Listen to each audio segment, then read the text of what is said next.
So yes, we're going to go ahead and start our first session of the day. We are going to highlight some of the organizations that we work really closely with here at the Georgia Archives. And hopefully you'll be able to learn about some of the resources and things that they have. So we're going to start with FOGAH. FOGAH is Friends of Georgia Archives and History. And they do a lot to help support the Georgia Archives and the Capitol Museum. And so let me play this short video real quick, and then Ken will come up and talk about FOGAH. Founded in 2004, the Friends of Georgia Archives and History, FOGAH, is a 501c3 charitable organization dedicated to supporting the Georgia Archives, the Georgia Capitol Museum, and advocating for the value of archival repositories. By underwriting education programs, public lectures, exhibitions, and projects, FOGAH helps increase public awareness of the rich history preserved at the Georgia Archives and Capitol Museum. Our members provide volunteer support for Georgia Archives and Capitol Museum events. We provide funding for educational programming at the Georgia Archives, such as the popular Lunch and Learn series held on the second Friday of each month. We support archival training, particularly through our Sarah O. Dunaway Scholarship and Georgia Archives Conservation Internships. The Dunaway Scholarship provides tuition for a recipient to attend the Georgia Archives Institute, an internationally recognized week-long program held each summer in Morrow, just south of Atlanta. Designed for beginning archivists, manuscript curators, and librarians, the Institute provides instruction in basic concepts and practices, as well as hands-on experience working with archival collection materials at repositories across Metro Atlanta. FOGAH's annual conservation internships at the Georgia Archives are renowned for their immersive and hands-on approach to conservation training. Under the guidance of expert conservators, interns actively engage in projects that preserve Georgia's historical heritage, learning basic book and paper conservation treatments, becoming familiar with a variety of conservation tools, and developing essential skills and experience crucial for postgraduate conservation programs. At FOGAH, we strive to highlight the significance and impact of historical documents and artifacts on our lives and the lives of our ancestors. You can help us in this important work by purchasing a membership in FOGAH. You can also help by purchasing one of our beautiful Christmas ornaments, created each year to spotlight a unique building, symbol, or artifact pertaining to Georgia's history. Membership in FOGAH is open to all, and contributions are tax-deductible to the extent allowed by law. Won't you join us in preserving our history and making sure it remains accessible to everyone? To learn more, please visit fogah.org.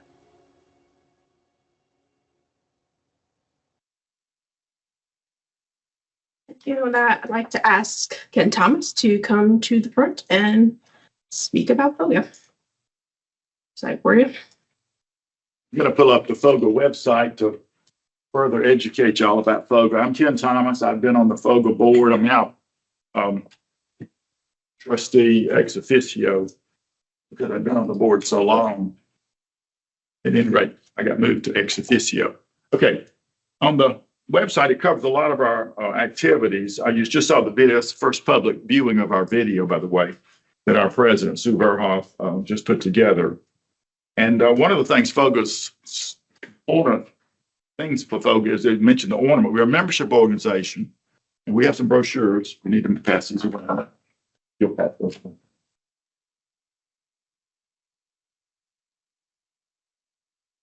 around. One of our goals this year is our 20th anniversary year, and we're hoping to double our membership in the next in the next year, 12 months, because pandemic didn't help us. We also gotten out of the habit of getting together, but we need to have more people involved with folks. So that's one of the things we're trying to do in the new year. When you get to our website, if you go to the join button, you will see some of the different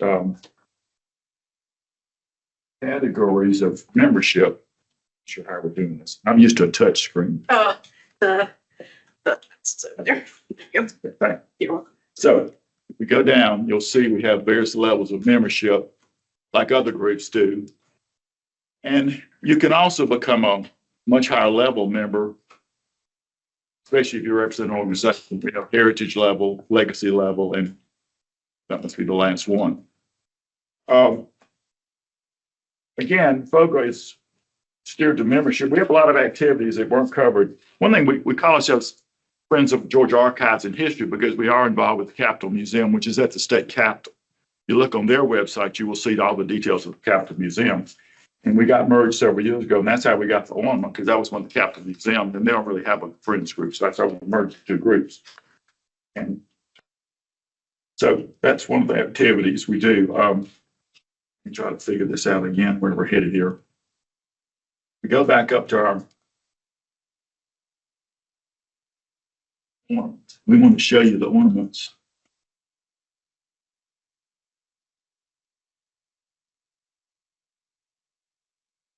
We've had an ornament every year for the last 20 years. This is the current one that was shown on the other slide. So this is the Oglethorpe statue or bust at the state capitol. And we've been very creative in trying to find different things at the capitol to put in the ornament. And, you know, after 20 years, it's sort of hard to find another twist to what you can use. We've used the capitol itself. We've used the Lady Liberty that's on top. We've used things on the ground. So if anybody wants to make a suggestion, that would be helpful too. How about the two-headed calf? Well, that's not going to be done. The two-headed calf is still in the Capitol Museum. If any of y'all saw it as a child, it's still there. It's been fluffed up a few times. So it's there. But this is some of the last several years' worth. You're taking the state capitol, the state colonial seal is one. Some of these have lights and things on them, so they've been quite creative. We get them made in a group in Texas. They're selling for like $25 a piece now. Some of them have been reduced. It says $5 there. Anyway, there are a few years they're sold out. Some of them are quite popular, and some of them are very interactive with lights and things like that. But that's our big fundraiser. They are collectible. So if you know friends that like to collect things, this is a collectible type of thing that does help sell people give things for Christmas or promise to give them one every year, like an add a pearl necklace or something like that. This is important. What does FOGAH do? One of the things we support is the Lunch and Learn. We focus on activities that the archives can't really pay for out of their budget as a state organization, state agency. So that's one of the themes we have. And that the Friends organization around the Southeast are the same situation. We all try to support our archives on things that they cannot afford because state budget doesn't allow you to like pay for travel for people coming for job interviews and things like that, or pay for lunches and things like that. Every fall, and coming up next week, we have the Georgia Records Advisory Council's award ceremony for important books and other papers done on Georgia history. And for the students, the undergraduate students, they get a stipend, and FOGAH will support that too. We mentioned in the slideshow the Archives Institute that's held every June, where people from all over the world have come before to be educated. And we have a fellowship, the Sarah Dunaway Scholarship, that supports one person going to that Archives Institute. It's an important thing to do if you're going to be in archival education, to take that. And we also support other internships that are here at the state archives, like the conservators and the map division. You saw some pictures about that. That's been a very important thing to do. Sometimes we can support 2 interns for several months period of time. And we have been very involved in activism when that was necessary. And in 2012, the state government just pointed out that they weren't going to try to close the state archives because of lack of funding for a stupid reason. And y'all all know who was behind that. So we had to rise up, hire a consulting firm and fight that battle. FOGAH was really important in doing that. We hired a consulting firm, and we were part of the group that helped motivate it to become transferred to the University System of Georgia, the Board of Regents, which is a really much better fit than being under the Secretary of State, because you're in an education institution, you have access to a lot of other things that the university provides. And so that's where the archives is now. We hope to get back to having a signature event. We used to have an annual meeting, but there's so many more things been added to the program every year, just like this event today, that it's hard for FOGAH to sort of find the right kind of signature event we might want to support. So that's why we're trying to do as much as we can to educate people in joining FOGAH, so we'll have more people and more funding to come up with something else. Besides the Dunaway Scholarship Fund, which supports the Georgia Archives Institute, I provided a fund called the Ken Thomas Book Fund. made out of money left over from my retirement party when I retired from state government. And I just, my boss said at the time, he was getting ready to retire late after I did. He said, well, what's going to happen to this money we got? It's sort of sitting in an escrow account. So I transferred that here to FOGAH. And that fund is used by the archives to purchase books and hopefully to rebind some things and periodicals if needed along the way. And I contribute to that every year separately to add more of that fund. That's something anyone can add to. And we also invite anyone that wants to contribute a fund to FOGAH. Like I said, looking at the other state archives friends groups, there are others that have other kinds of funds that they've set up in memory of various people. Or you might have a fund you put somewhere you want to transfer to us. We accept that as long as it has a goal that we could use to support the mission of helping the Georgia archives. So that's sort of what we do. Let me see what else is on the website that we can show y'all. Let's get to this because I told Robin I'm used to a touch screen and I'm not sure get anything. I have to come up here. I can't figure this out. Get it back to the home screen here. Y'all have any questions? Y'all got a brochure. We hope some of y'all will join today. We really want to get the message out that the Friends group is important to, like I said, because there are a lot of things that we need to be helping do, and anything that can come up, we'll help them with if they ask us for. And how many people here might actually already be a member of FOGAH? Okay, we got some already. We're good. Well, remember, there's a booth downstairs. Penny Cliff is handling the booth today, and she has the ornaments for sale, and she has the brochures, and she'll answer any other questions too, because she's part of the educational program at Clayton State, which has the you get a master's degree in archival sciences at Clayton State, and she's also has a booth for Clayton State. One other thing here on our thing is our program. This just shows you if we're going to schedule anything. Well, clearly it's not there. But if we're going to schedule anything, that's where it's going to be. And then over here, we've got the Georgia Archives, as Robin mentioned, has a newsletter that FOGAH has a portion of every time it comes out. That should I think it opened in a new tab up there at the top. I'm sorry, folks. This is not. Seeing this is the 20th anniversary, is there going to be a special event? Probably not. Not this year. Maybe next year. This year's sort of been done. We hope to do something together. Like I said, there's so many things cropping up on the calendar that weren't here 20 years ago. And that's one of the things we're a fairly newish group trying to get on the calendar. But anybody can make a suggestion. If you got a speaker you think would be a good one to host, it'd be good too, because some of the same people keep speaking everywhere. And it doesn't make it a real special event. Sometimes you got the same speaker that's been already done 10 times. So that's another thing. All right. Anybody got any questions? Yes, sir. The criminal home official speaks on the record, Georgia Archives provides access to Georgia's most historically valuable public records. Yeah. What kind of records would I find on there that I can't find on the virtual vault? Or With a lot of things that are not online. You know, there are things that you just have to come in there. A lot of county records. A lot of county records. I mean, the point is between what's on the archives website and what's on Family Search, the Mormon website, familysearch.org or ancestry.com. And I do a genealogy column in the paper that I've been writing 47 years. So there's still a lot of stuff. And you have to really understand how you're doing your research, whether it's for genealogy or for history, to realize that at some point you reach the end of the road online. well, you know, It's hard to explain because it depends on how deep you're going. Now, like just recently, you know, I saw that Georgia has a Supreme Court records index online, but the Supreme Court records themselves are not online.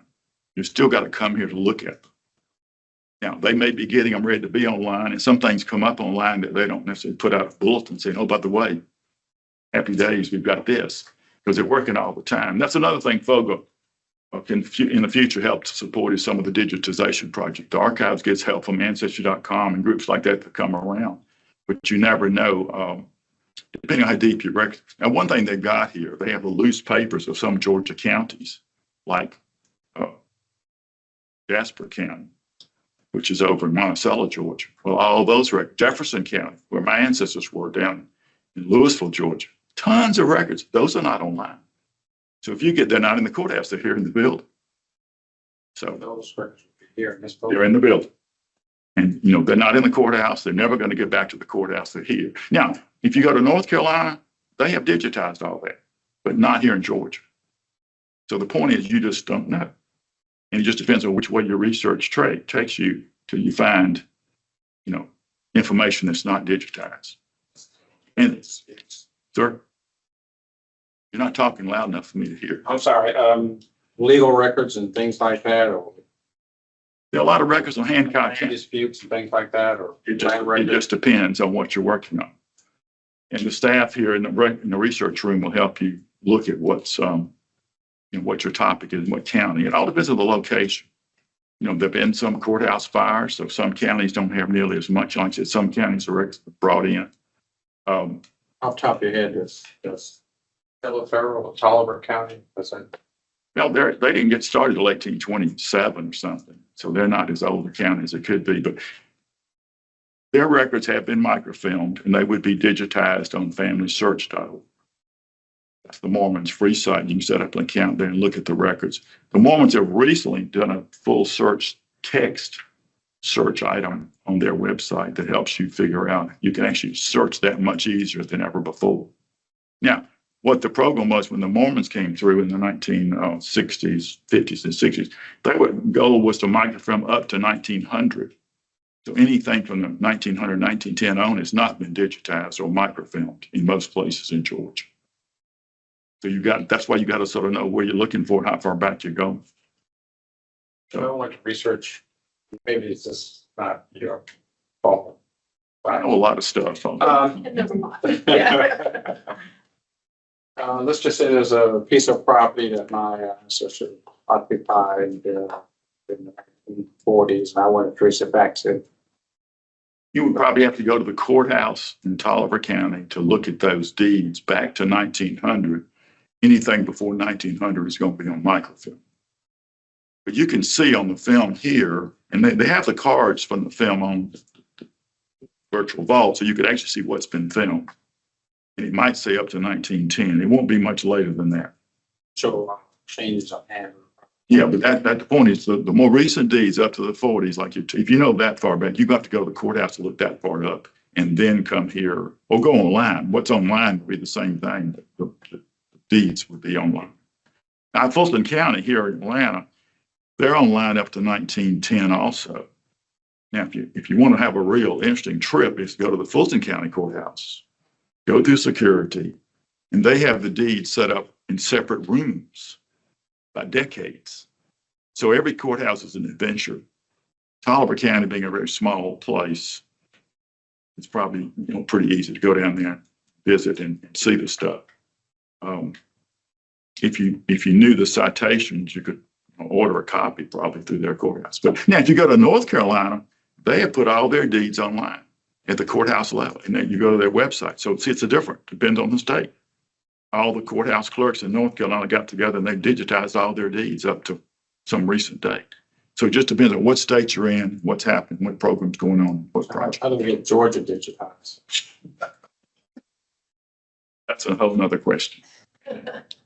We hope in the future a lot more is going to happen, but you just can't, it all relates to money and who's in charge. And, we're lucky here in Georgia, the Secretary of State back when he took over about the time I was born in 1946, Ben Fortson, who the previous archives building was named for. He was really into history and records, so he promoted all this microfilm and got the Mormons in and got a lot of stuff done up until his death. He just died, in the 1970s, but he did a lot. He was a real promoter of history. But in Alabama, the state archivist didn't believe in letting the Mormons in.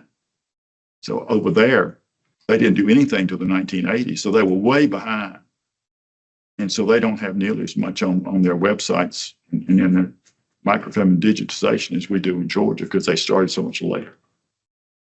So just, it all depends. And I had a friend this morning told me on this Mormon, the full text Mormon thing, he found a clue from Kentucky. His ancestor lives in Tennessee. but he found a clue in the Kentucky records that are now being indexed that he had never found before.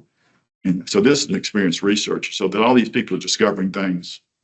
I found something last week I had no idea. And I've been doing this 60 years. So there's stuff coming online now that you would never have found before. So Georgia Archives is a good place to come. And remember, we have other stuff here. It's not just Georgia. We have all these published family histories. We have published books from all the southern states. And so it's a good place to come to get your feet wet. If you have to do more research on a certain county, you need to find out what library might have more published books on certain counties than we do here. But there's a lot of stuff here. And there are a lot of, family Bible records that have been copied by the DAR, the Daughters of the American Revolution. So they have a whole alcove devoted to the DAR's county records and things that were done, 50, 60 years ago, 100 years ago now, when you think about it. Because the State Archives was founded in 1918. So they've been doing this over 100 years. It's one direction, and I'll find something. Yeah. Well, you got to be focused and organized and stay on track because we can all get distracted. And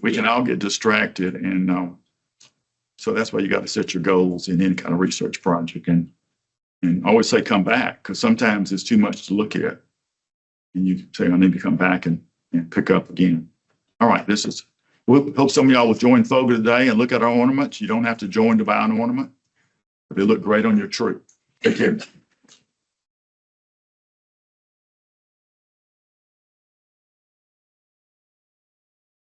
Thank you, Ken.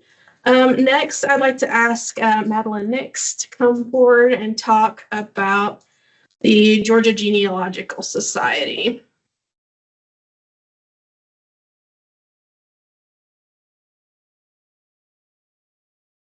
I'll pull up the website for you. Oh, there we go.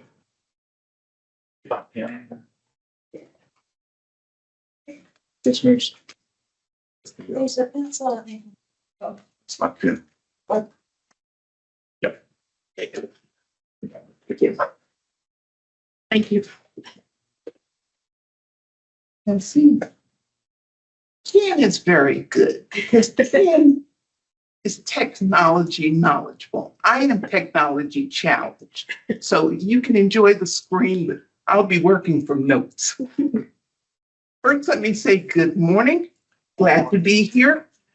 I bring you greetings on behalf of Tamika Strong, who is our president and unfortunately not able to be here. She has a conflict. And on behalf of the board of directors of the Georgia Genealogical Society, I have the privilege of being up here because I am the immediate past president of the Georgia Genealogical Society. I want to share just a little bit about who we are. We are a statewide organization, but we have members not just from the state of Georgia, but across the country and across the world. We were established in 1964, so we are celebrating our 60th anniversary.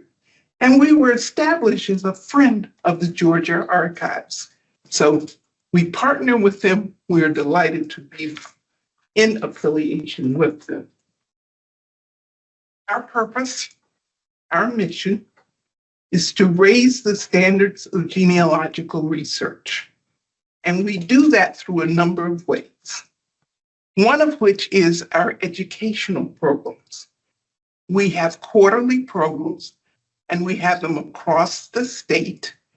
Some are just a couple of hours or a half day, and some of them are full days. So for example, in September, we had our educational program in Thomasville, Georgia, and our speaker for that occasion was Judy Russell, who is known as the legal genealogist. So we take our programs to our members. So they're held in the southern part of the state, in the middle part of the state, as well in the metropolitan Atlanta area. We do lectures, we do workshops, we have webinars. We put on free webinars. They are normally 6 to 8 per year. You can go onto our website.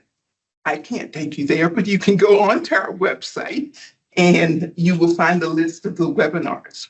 Now, an advantage to being a member, and I'm going to give commercials throughout this, is that as a member, you will have access to previous webinars as well as the one that's currently there. So if you missed it, it'll be around for a little while, but if you're a member, it's around for a longer period of time. In addition to that, we do publications. We have a newsletter, and that's published quarterly. And we also do what we call our Georgia Quarterly magazine. Now, our magazine, if you go downstairs and there are copies here at the archives, are not, I want to say, caught up to date. COVID, like for a lot of people, set us back. So our numbers right now, I think it says 2022, although we know we're in 2024. So we are making efforts to get caught up, and we look forward to doing that. But again, we got challenged by what happened with COVID.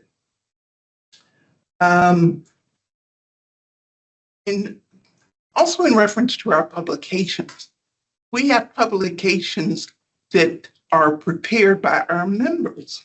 So if you are an author, and we have a number of our members who are, you may find some of their publications also within the Georgia Genealogical Society. I'm nervous. Can you tell I'm nervous? I'm sorry. I'm doing amazing.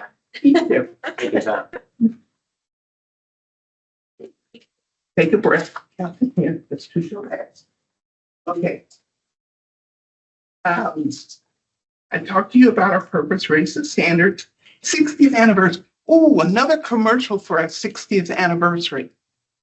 We have put together, and you will find on our website, a surname list. And the benefit to a surname list is if you are looking for surnames, it'll be an opportunity to see if there's a name you recognize. But we invite you to put your surname on the list. So if there are others, and keep in mind, we're not just Georgia, we're worldwide. So if there are others that are looking for your surnames, they can find you, make the connections. So we invite you to join our surname list. We talk about our support for the Georgia archives. We provide lecturers and speakers. We help in building their collections because the books that we do publish, we provide a copy or copies to the Georgia archives. So if you see something in the archives, you can also contact us and see if we can provide for you your personal copy that you can, in the wee hours of the morning, when the archives isn't open, can continue to pursue that research. Another thing that we do is we provide, or we have what we call our roundtable. We are a statewide organization, but there are a lot of smaller genealogical organizations, and we come together at least twice a year for the purpose of sharing information and networking. So if you are a part of a smaller genealogical society, we invite you to partner with us to help you in any way that we can. One of the groups that comes to mind is OGS, which is the African American Historical Genealogical Society. They are a member of our round table. Cobb County is a member of our round table. So wherever you are, if you've got an organization and you're interested, we invite you to come play in our sandbox with us. Something new that we're doing, we're setting up grants. This is something we're just getting started with, but if you are publishing or interested in publishing a book, we may be a conduit by which that can happen. But again, this is something new, so I don't have a whole lot of information to share with you on it. But you'll see on our website, we've got a category called grants with more information to come.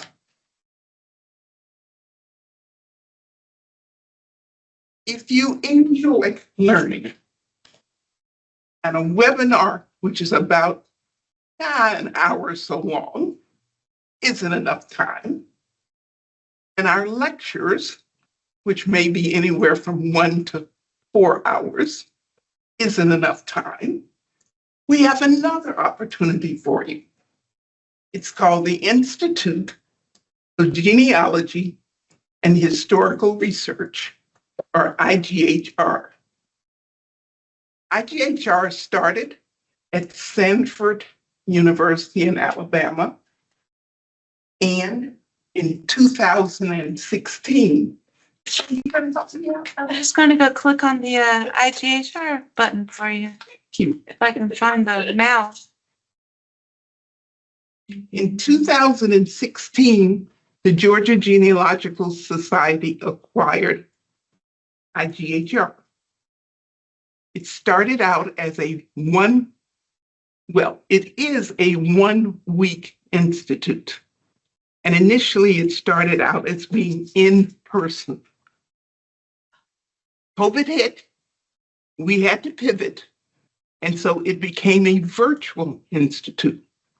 Now, for folks like me, I was doing my hallelujah dance because I could go to class for a week in my fuzzies, my PJs, and my cup of hot chocolate. But that's just personal. Thank you. Yeah. It is 1 week of intensive study. There are 13 courses that are offered.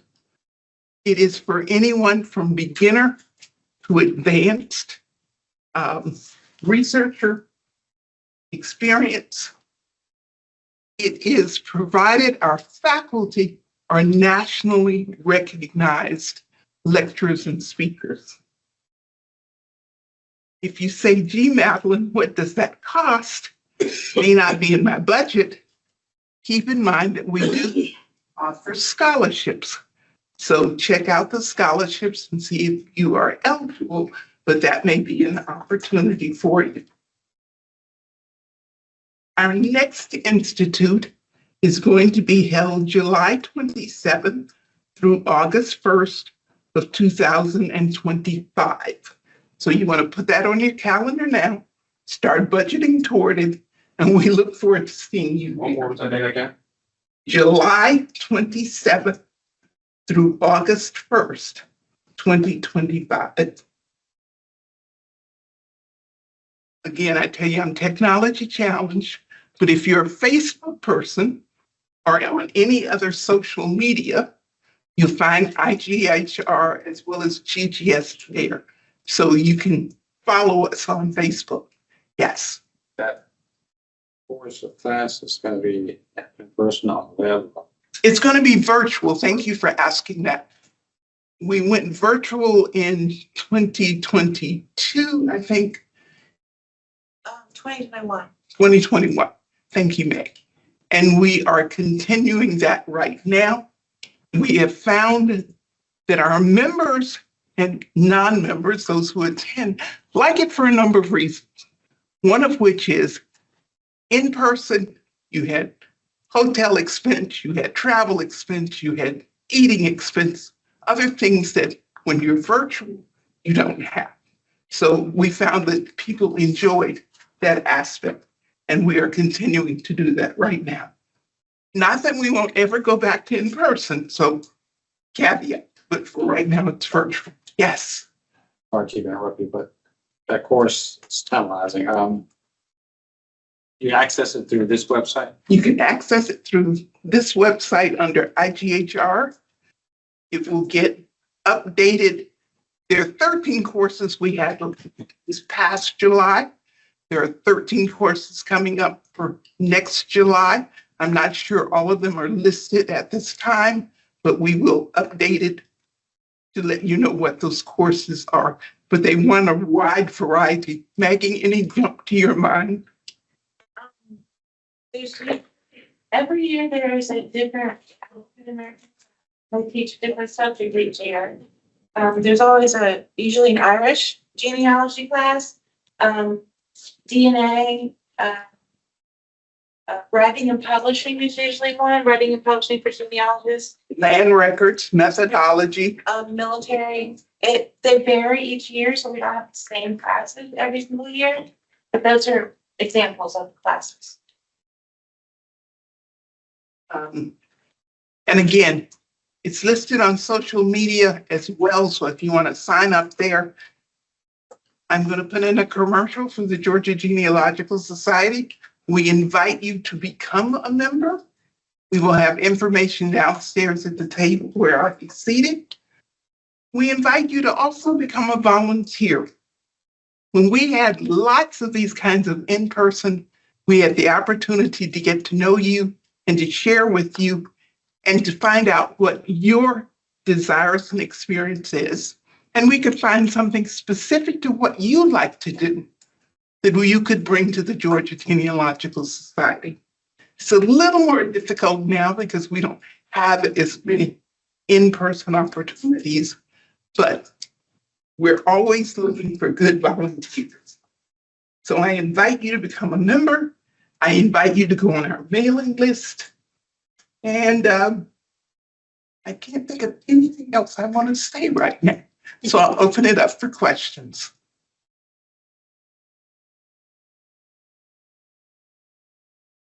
I'm sorry. How much is it for an individual membership each year? We have two levels of membership. You can either get what I want to say digital. So you get your quarterly in a digital format. And I think that's 45. No, 45 is for the print.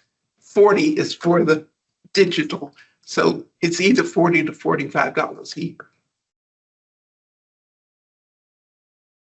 Anything else? If not, I will be downstairs at the Georgia Genealogical table. I invite you to come by, stop by. Nothing else to say hello. Thank you.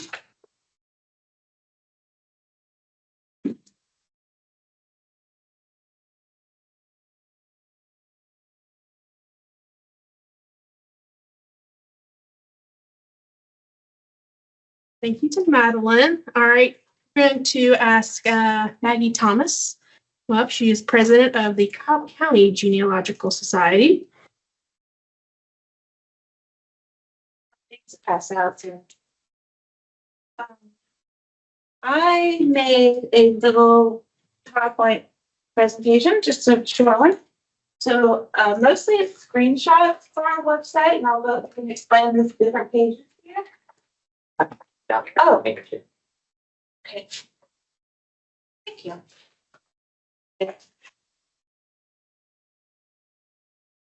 So Andrew's on our board for the Cobb County Genealogical Society, and I don't know how I put it down. So my name is Maggie Thomas. Like she said, I'm the president of the Cobb County Genealogical Society. I've been on the board for many years. Just this is the first year I've been the president. I've also been on the board of the Georgia Genealogical Society for a long time. Yay. And I'm also on the steering committee for the Institute of Genealogical and Historical Research, which she had mentioned, IGHR. So I'm spread everywhere. So the first thing I'd like to talk about with the Cobb County Genealogy Society is if you go to our website, cobbgagensoc.org. You can see you can join online. You can also join if you're interested with that little brochure that Andrew's passing out. Let's see. Here we have listed the officers for this year, which we just had our nominations and we're about to have our elections for our officers for 2025. But the 2024 officers here are voted for a one-year position. directors, we have 3 for this year and 3 for next year. We vote, and they have to have a 2-year position. And then the coordinators down here each are appointed by the president. So every year they're asked if they'd like to continue in their position, and then the president just appoints them. But every person up here you see has a vote on the board, so it's a lot of voting. One set left. Thanks. I tried to count and how many people are in here. When and where we meet. So when we meet in person, we are in downtown Marietta on the First Presbyterian Church. We the fourth Tuesday of every month is general meetings, and when we meet online, we do have virtual meetings, about half and half throughout the year, virtual and in person. And the virtual meetings are via Zoom. And anybody is welcome to join the virtual meetings. Anybody is welcome to come to the in-person meetings. If you're not a member, we invite you to come to at least 1 or 2 meetings for free without paying for membership to see how you like it, see how it goes, see if you really feel like you could get something out of it. And I have listed our different social media accounts that we have as well: Facebook, Instagram, Pinterest, and X, which used to be Twitter. Oh.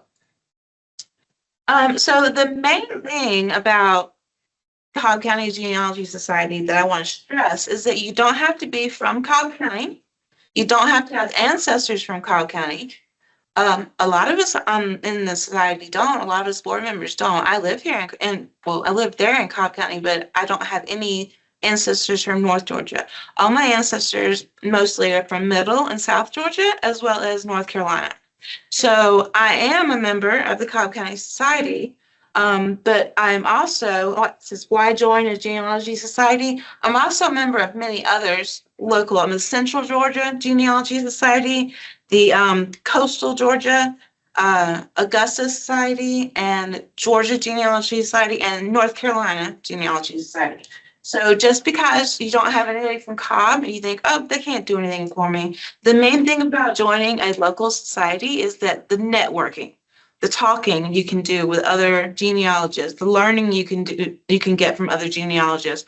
The programs that we have monthly are not always about Georgia.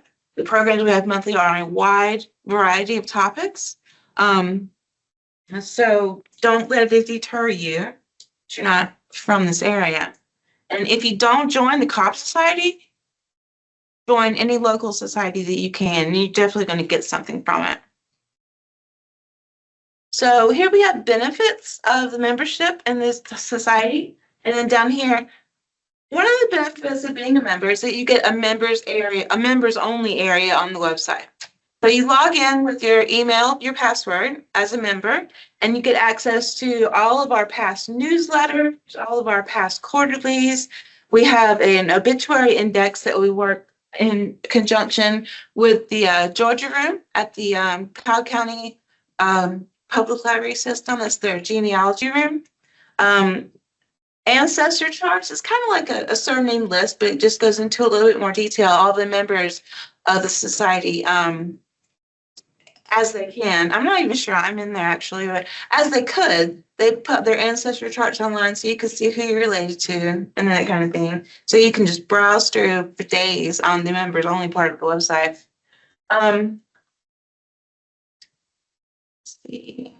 This is just an example. This is what our family tree quarterly looks like. It comes out 4 times a year. This is just an excerpt of the newsletter. This is the president's letter I wrote September, October 24.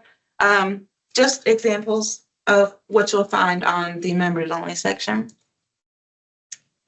And then I mentioned the Georgia Room at the Schweitzer Library in Marietta, Georgia, part of the Cobb County Public Library System. The Schweitzer Library is the only branch of the system that has a dedicated genealogy room, and it's called the Georgia Room. So this is genealogy and local history. Yes, it is local history about Cobb, but there are so many other things, local history about Georgia and many other states. I think there's like 30 something maybe of the 50 states that they have books and genealogy records on that you can look at. This is directly from their website, of the different kind of references they have available. And it went a little bit further down, but I cut it off. But so a lot of these records can be found in finding aids on their website. A lot of these things can be found in the actual Georgia room, like maybe not indexed online, but indexed in the Georgia room so you can easily find them. There's also great benefits of going to the Georgia room. They have Ancestry.com library edition, as well as the MyHeritage and Fold 3 library editions, so that you don't have to pay for your own membership if you don't have one. You can't make a tree and you can't edit anything on the library editions, but you can do all the research all day long that you want, and it won't cost you anything. So as Friends of the Georgia Room, much like Friends of the Archives and FOGAH, we supply, each year we have a budget for books that they might be requesting to add to their collection, any supplies they might need. We haven't in a while, like Madeline said, COVID messed everybody up, but we have are planning on getting back in the swing of things, having a monthly kind of like getting started genealogy how-to meeting in the conference room in the Georgia room. So you can come up there, free meetings, if you want to just talk to people, see who's there. Check our website for, let's see, I'll come back to it. Check our website for our events that are going on. These are just the next few. We have special interest groups and we have general meetings. If we are going to have monthly meetings at the Georgia room, you would find it here. You would find the what the meeting is going to be about, the date, the location. I only went up to the next month or so. So November 19th is going to be the next meeting after Technology and Genealogy SIG. That is our annual meeting. That is our meeting that we have every year where we put out the election. We did the election, put out the nominations for our new board and everything. We have genealogy trivia this year, and also we're celebrating our 45th anniversary of the Cobb County Society this year. So we're not quite as old as Georgia's genealogy, but we're getting there. So just to go back, talk about the special interest groups real quick. These are also free groups that you can come to for at least 1 or 2 meetings, see how you like it, see if it's doing any good for you. If you like the people, you can learn stuff from them. And then after that, if you decide you want to join, you can continue coming. So we have our special interest groups. I guess you can't really see it that well. But that first one says DNA SIG, DNA Special Interest Group. So it's basically the DNA is like, she likes to call it the ABCs of DNA. So it's for beginners, it's for people who've never done DNA before. And then there's also work sessions. So every other meeting of the special interest group, she has you basically kind of like homework, work on it on your own and come back and you can talk about it with everybody. And that's the same way these other ones are. There's the Let's Do Something SIG. That's just sitting down and giving yourself a dedicated 2 hours each week to work on your genealogy. Nothing in particular, but everybody can share off of each other. Photography and genealogy, technology and genealogy, that's a lot of the websites and using programs like Family Tree Makers and stuff like that. And then the writing SIG, and I mentioned before the writing and publishing class at IGHR. I just took that this past year. It is amazing. I mean, I don't know if I'm going to be publishing any genealogy articles or anything anytime soon. Maybe something small for our quarterly, but I don't know if I'm going to be putting out any peer-reviewed articles anytime soon. But learning how to cite your sources and all that really important stuff, you can learn in the writing SIG. And we do have monthly programs sometimes about citing sources and things like that. Let's see, I think that was the last page. Yeah, I'll go back. Okay, so I probably forgot something. Let me make sure and see. Georgia Room, upcoming meetings, social media. Yeah, I think I covered everything. And if anybody has any questions, the main thing I just wanted to put across today is that you don't have to join Cobb necessarily, but you do want to join any local society, even if you're not from there. So that's the main thing we try to get across. Any questions? Yes. After joining genealogical societies, some of my best discoveries have been just chatting with somebody in line or at lunch. GGS used to have in-person meetings with lunches attached, and you just never know what you might find just by chatting. I mean, some people you know them all your life, and you turn around. And one time, one guy just said, "Well, I'm kin to one of the Georgia governors." And I said, "Well, I've researched all the Georgia governors, and I didn't find your name anywhere." But he had a family scrapbook, and he had the invitation to his relatives, the inaugural ball of his ancestor uncle, who was the governor. And that was his proof. I thought if you got the inaugural invitation, you clearly must be related. It was the sister. He descended from the sister of that particular governor. But it's just amazing that I'm sad we don't have as much in person as we used to, because I certainly, just enjoy chatting with people, and you never know, or you can give them a tip that they never thought about. Yeah, networking. It sounds like a big word, big intimidating word, but it's just getting to know other people, just making friends in the genealogy community, making friends of local historians, and getting to know each other's names so that when you go different places, you reckon, hey, I saw you last time, and we were talking about so and so, whatever. Yeah, I can put you in touch with somebody else. That's the kind of thing networking does. And that is one of the most important things about especially local societies. One other society I forgot, I'm a member of the Bullitt County Genealogy Society. I have no relatives in Bullitt County, but that's where I grew up.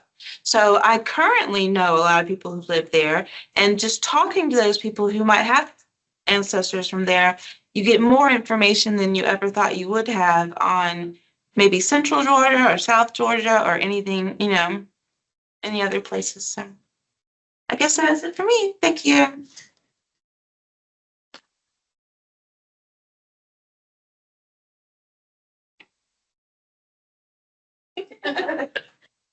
All right. Thanks, Maggie. And thanks to everyone that came up and talked about the organizations. Again, they're just incredibly important in what we do here at the Georgia Archives and helping people find resources. An honorable mention, Madeline mentioned, is AUGS, the Afro-American Historical and Genealogical Society. They couldn't be here today because they had a big annual meeting, but we do a program with them every February for African-American history and genealogy, and they usually do like a beginning genealogy basic workshop. But if you're interested in them as well, I highly recommend checking them out.